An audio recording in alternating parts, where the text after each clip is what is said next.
Hello, and welcome to another Dokkan battle video.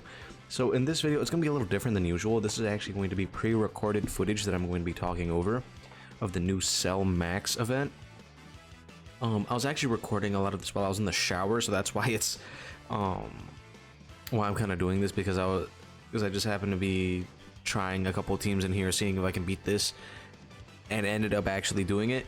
So I'm going to be going over everything that I thought about doing in this event, and like in terms of my team, how I decided to go about it, and the rotations that I decided to stick with. There's a lot of things that really went into this, because Cell Max is not an event that you want to play around with.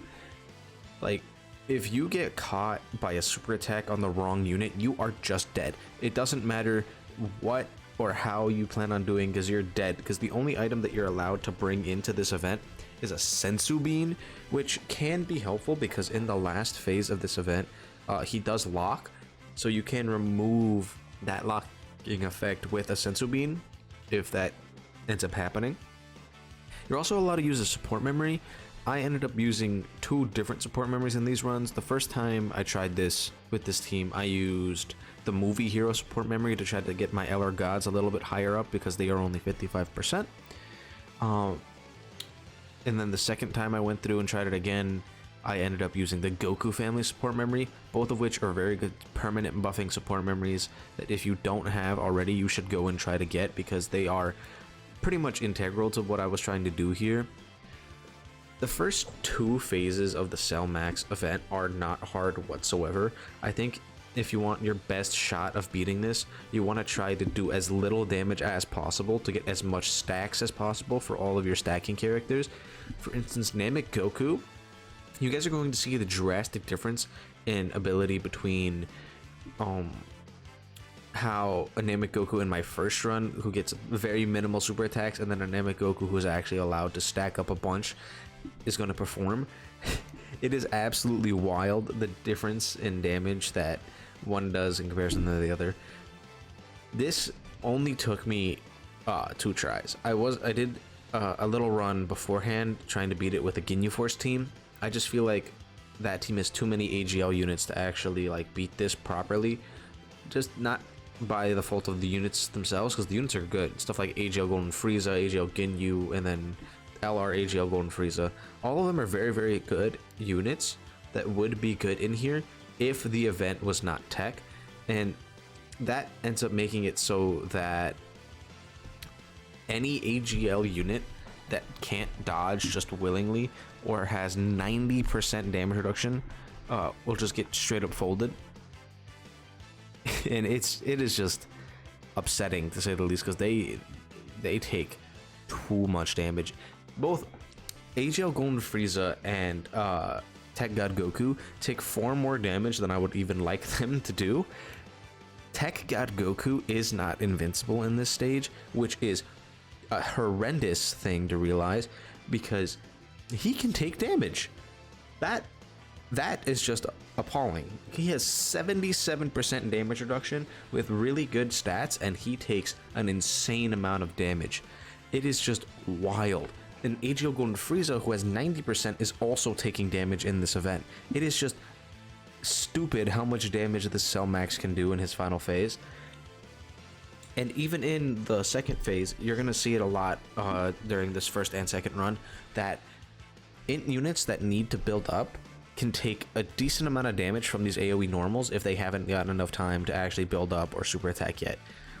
We do get a lot of very crucial dodges throughout both of these runs, where if my characters did not dodge, I would have taken a lot more damage and would have been a lot worse of a position, because you're really relying on like same type orb healing and just straight up getting out of this event as fast as possible. Because once you are in that tech Cell Max phase, if you are not speed blitzing him, you are in serious trouble. Because he does way too much damage and can super attack twice per turn.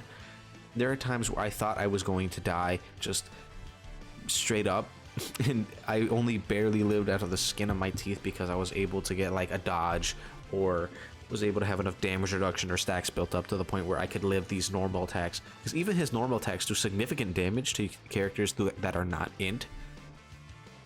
This the first run ends terribly with just an abysmal super attack, and then not being able to stack up as nearly as much as I wanted to, and it kind of just ends very, very early, and I didn't even get a chance at Tech Cell Max.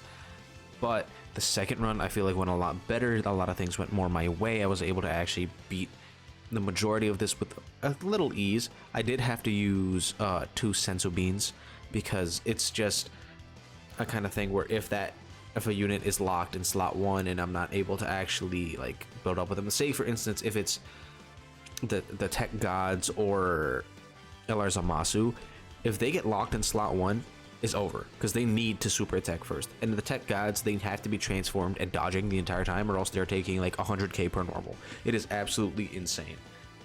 Like, as you can see in a lot of the super attacks that happen towards Vegeta and Trunks, even they are taking damage from super attacks with guard, type advantage, and like 500k plus defense. It is absurd in this event. So characters that need to actually build up to do damage are not like able to really eat super attacks unless they've already built all of that up. So a very important thing to remember in this event is active skill super attacks are very, very, very powerful. If you can see in the team building, 99% of this team has an active skill super attack. The only character that doesn't is Tech God Goku, and he is here solely for tanking. He is not here to do damage. He is tanking everything and is just living. And then so you basically have Namek Goku doing his frown. You have Majin Vegeta's final explosion. You got 2 different Gallic guns that I use both of, and then you have the lightning shower rain or lightning judgment rain from LR Merge Zamasu. I didn't use all of these attacks because I just wasn't able to, because I ended up beating the event before I had to. But they come in very handy when you need that large burst of damage and then the little extra buffs that they get for themselves. For instance, the guaranteed crits that most of the LRs get, as well as the 30% defense that the Gallic Gun provides. All of that is insanely helpful when taking this on, because if you need to get out, that is the highest priority. Get out, get out, get out. If you are in this event too long, you will get caught and you will die. I know global players are going to struggle with this event a little bit because the best team that you can really put into this is the Tech Gods team, and a lot of the characters in there are just not available right now. Especially most of the characters on this team you can't really use, and that being all the future characters, because a lot of them are very, very powerful and really, really helpful in this event. So you really want to make sure that you're utilizing these powerful stacking characters that have these other methods of not taking damage. Both of the year 7s can perform good in here. It's just going to take some decent luck because they don't have enough time to stack up because they just do too much damage. Another very important thing that I like to mention is there's a unit that is insanely good in this event that I have not mentioned yet at all, and that's Int Hercule.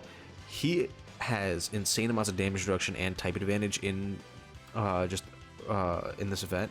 So if you bring him, even without a leader skill, he should still be more than okay enough to perform very well. I've seen multiple screenshots of him taking double-digit normal attacks, which is the best you can hope for in this event, because any unit basically will get super attacked for like hundreds of thousands of damage.